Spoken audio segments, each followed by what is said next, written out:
All right.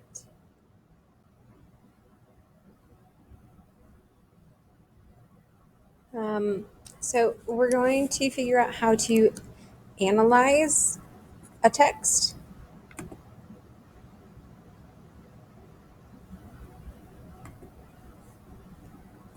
So how to analyze a text. Step one, read the prompt. The prompt is analyze how the author uses language to achieve a particular effect. What does that mean in your own words? You're going to come here and write, explain how the author uses devices from the top, from our list, to create meaning or describe a character. Right? What are our blank words? Author, language, achieve, and particular effect. Now you have to read the text selection.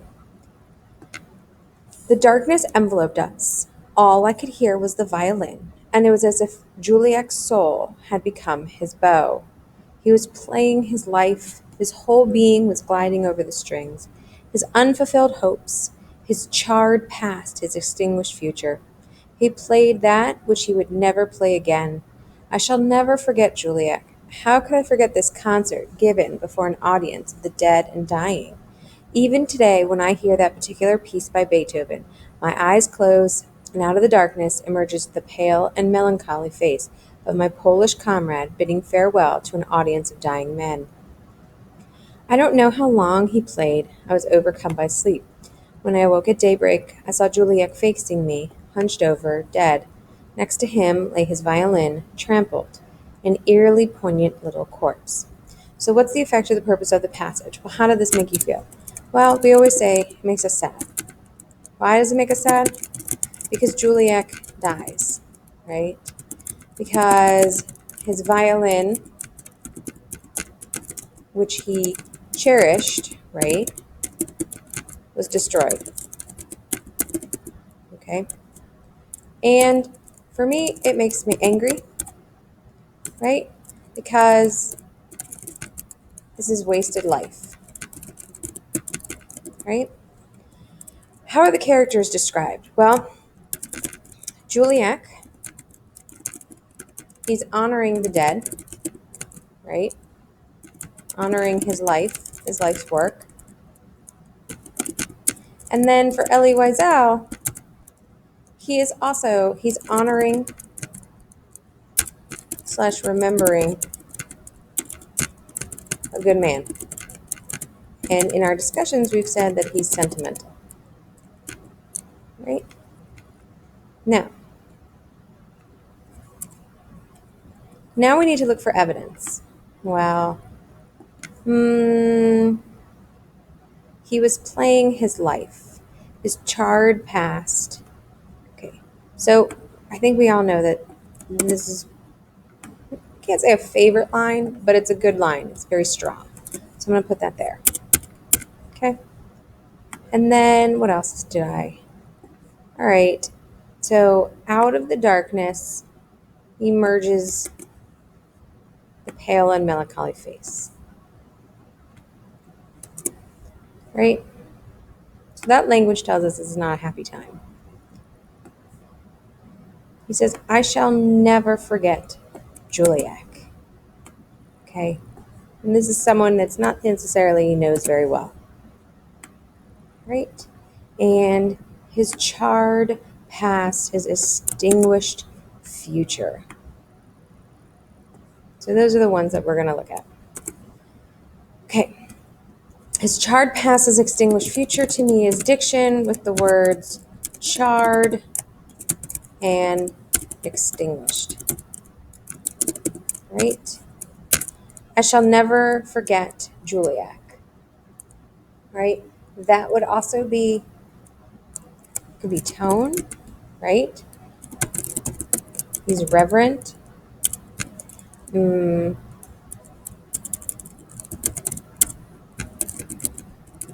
Okay. Out of the darkness is diction again, right? Because you have darkness and pale, oops, and melancholy. Right? Oops. And then the last one we said is a metaphor. All right? Because he's comparing the violin to a corpse.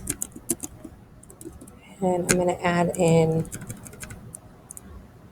it's not just his violin, it's his broken violin. Okay? So I noticed that I have more diction examples than anything else, and B could be diction as well.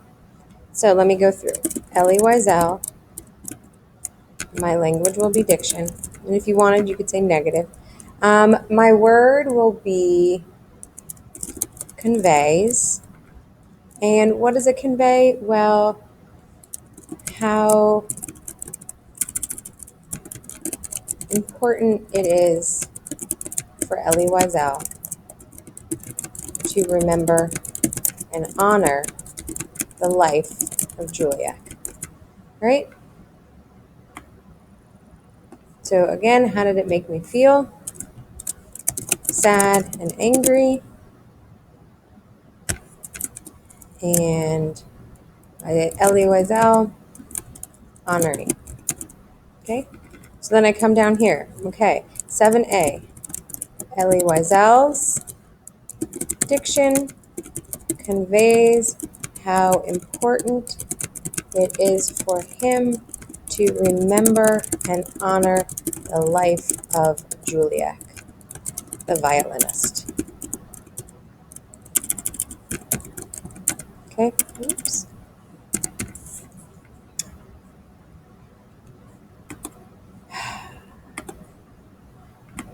So introduce it. Where is this? Where is this in the text? Where is it in the text? This is leaving. This is Juliac's death. Okay.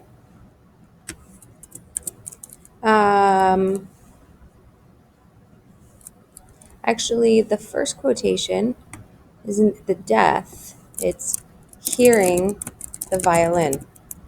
Right. So I'm going to introduce it. Upon hearing the violin, Elie Wiesel. Well, and what is my first diction quotation? His charred,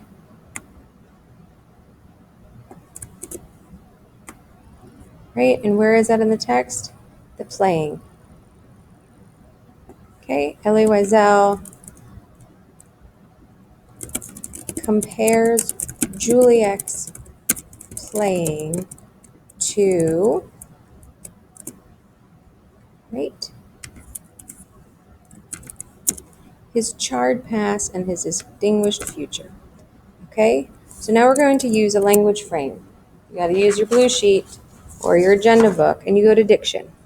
Okay, and it says blank connotes or the pattern that emerges from the words blank and blank evokes or the cumulative effect of Wiesel's diction. Okay, so we'll use that one. The cumulative effect of Wiesel's diction, right,